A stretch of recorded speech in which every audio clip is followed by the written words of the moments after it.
Rouge, en disant le seul journal qui annonce la couleur. Info Gaucho, le journal qui connaît sa gauche. Voilà. Quel sens de l'orientation hein.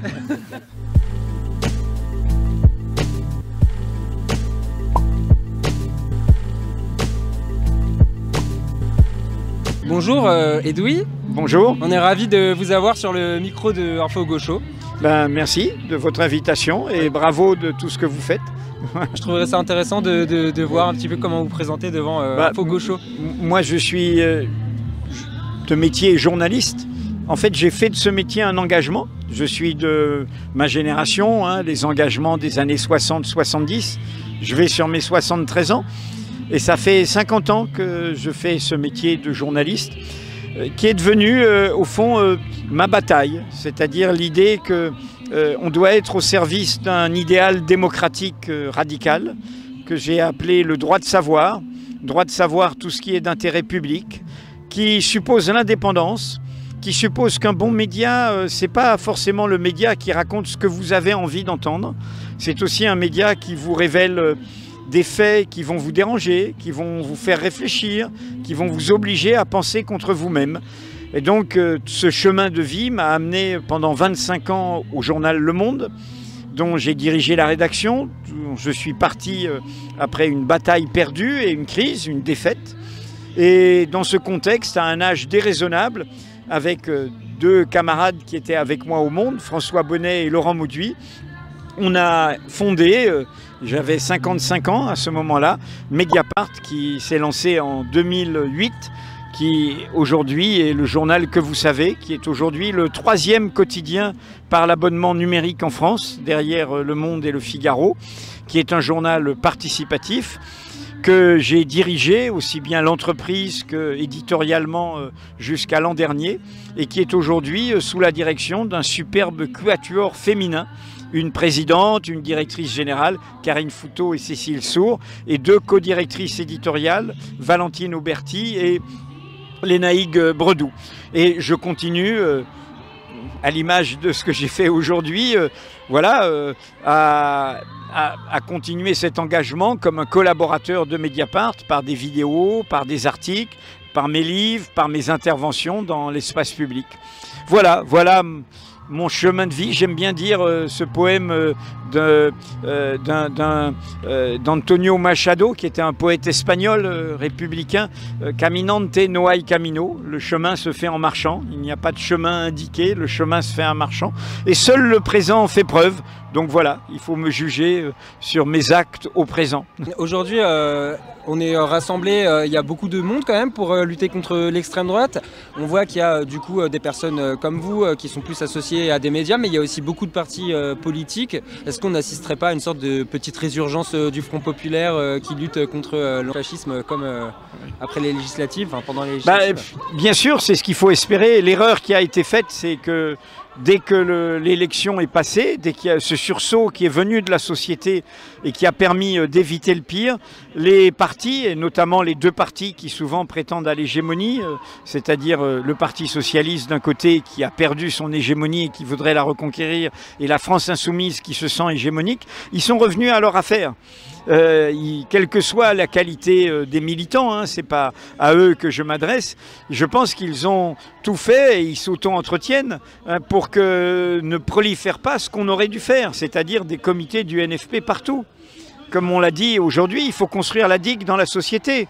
Se dire qu'on va faire barrage à une élection présidentielle, c'est la roulette russe. Et puis très souvent, on se fait avoir. Donc construire la digue dans la société, c'est faire vivre cette mobilisation unitaire, pluraliste, où il y a une intelligence collective, où il y a une écoute, où il y a une façon y compris de comprendre qu'il y a le feu au lac, c'est-à-dire il faut aller se tourner vers les gens, il faut aller convaincre, y compris dans votre génération, on le sait tous, il y a des jeunes égarés, il y a des jeunes qui se tournent vers cela, pas ceux qui sont déjà fachos et qu'il faut carrément combattre, mais d'autres, et il faut les ramener, il faut redonner confiance. Ce que j'appelle moi les causes communes de l'égalité, puisque je l'ai dit, au fond notre adversaire, sous tout son visage, dans le monde entier, l'extrême droite, c'est l'ennemi de l'égalité naturelle. Et nous sommes tous des enfants, des fils et des filles de cette promesse. nous naissons libres et égaux en droit, sans distinction de naissance, d'origine, de condition, d'apparence, de croyance, de sexe, de genre. C'est le moteur de l'émancipation et c'est cela que, de Trump à Poutine, en passant par Orban, Bardella, Le Pen, Netanyahou et plein d'autres, qu'ils veulent remettre en cause. Et donc là, il faut faire vivre ça à la base. C'est la société qui doit forcer les appareils à l'unité. La division, les logiques hégémoniques nous envoient dans le mur. Elles sont prises au piège du présidentialisme français. C'est l'obsession de l'élection d'un seul. Et vraiment, ce n'est pas comme ça qu'on construira quelque chose de durable. Je le dis même, supposons que par miracle, un candidat de gauche arrive à s'imposer au second tour, mais la société ne changera pas par un coup de baguette magique. Il faudra continuer la lutte dans la société. Et donc, l'hégémonie idéologique qu'ils ont conquis au niveau des médias, au niveau du débat public, ne s'effacera pas. Et donc, il faut faire vivre ça dans la société. Et c'est ce que nous essayons de faire et ce qu'un média comme le vôtre représente. Et qu'est-ce que vous pensez des médias citoyens ou des initiatives un peu locales?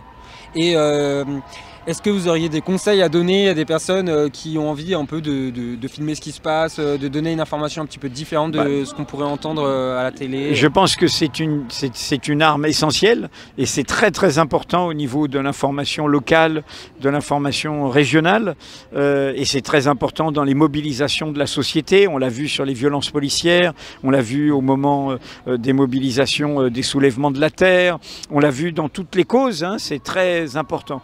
Et pour les conseils, vraiment, on a créé un lieu pour ces conseils, qui est le Fonds pour une presse libre, qui est cette structure non lucrative, qui contrôle, sanctuarise le capital de Mediapart et qui en même temps est au service de la presse indépendante, au service des projets de la presse indépendante et qu'il faut se tourner vers le FPL hein, et qui a beaucoup aidé de projets en région, hein, Mars Actu, Rue 89 à Strasbourg, à Lyon, Médiacité, Le Pool par Rouen et bien d'autres projets. Et donc il ne faut pas hésiter à les contacter, à leur demander des conseils. Merci. Comment est-ce qu'on peut lutter contre les médias d'extrême droite en sachant que nous à gauche on n'a quand même pas beaucoup de milliardaires qui sont prêts à dépenser des sommes folles pour nous permettre d'être... Moi je ne suis pas, comment dire, les médias d'extrême droite, à part le fait de pourrir les réseaux sociaux et parfois c'est des algorithmes, c'est des trolls, voire c'est des puissances étatiques, notamment la Russie ou l'État d'Israël utilise beaucoup de ça. Moi, comment dire, je pense que eux, leur obsession, c'est les médias de masse, radio, télévision. Ouais. Donc nous, on est dans un en-dehors. Vous voyez, le succès de Mediapart nous montre bien qu'il y a un espace. Nous, on fait des vidéos, on est multimédia, on fait des podcasts, on fait même un film, on intervient dans la société. Et donc, voilà, en fait, faut être dans une forme d'en-dehors. Hein. Le vrai problème, et où là, il faut une pression sociale, pour moi, c'est le service public. Le service public est de plus en plus contaminé. La digue cède au niveau... On dit que le service public est de gauche, en tout cas c'est ce que disent l'extrême droite en permanence. Mais c'est pas vrai, c'est uniquement, il dit ça pour rentrer, pour faire des brèches.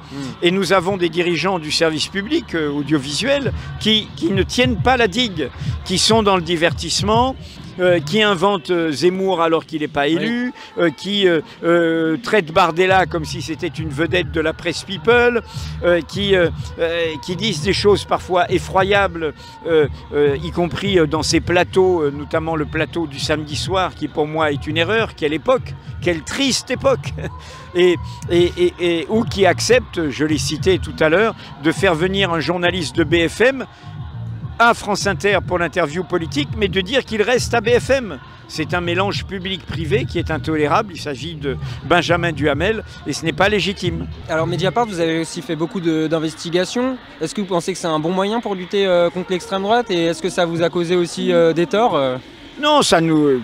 quand on fait, j'ai toujours défendu ce journalisme-là, et il nous vaut de l'adversité. Je l'ai connu dans mon itinéraire précédent, et Mediapart aussi. Ce journalisme qu'on appelle l'investigation, pour moi, ça va au-delà. Voilà, exactement. C'est le journalisme d'intérêt public. C'est comme ça qu'on reconquiert la confiance. C'est comme ça que des gens, y compris qui pourraient être tentés par l'extrême droite, se disent mais quand même ces gars-là, ils sont utiles. Ces filles-là, ils sont utiles. Ils m'apprennent des choses. Et donc ça les fait bouger. Et ils voient bien que du coup on est indépendant, qu'on révèle sur l'ensemble des formations politiques.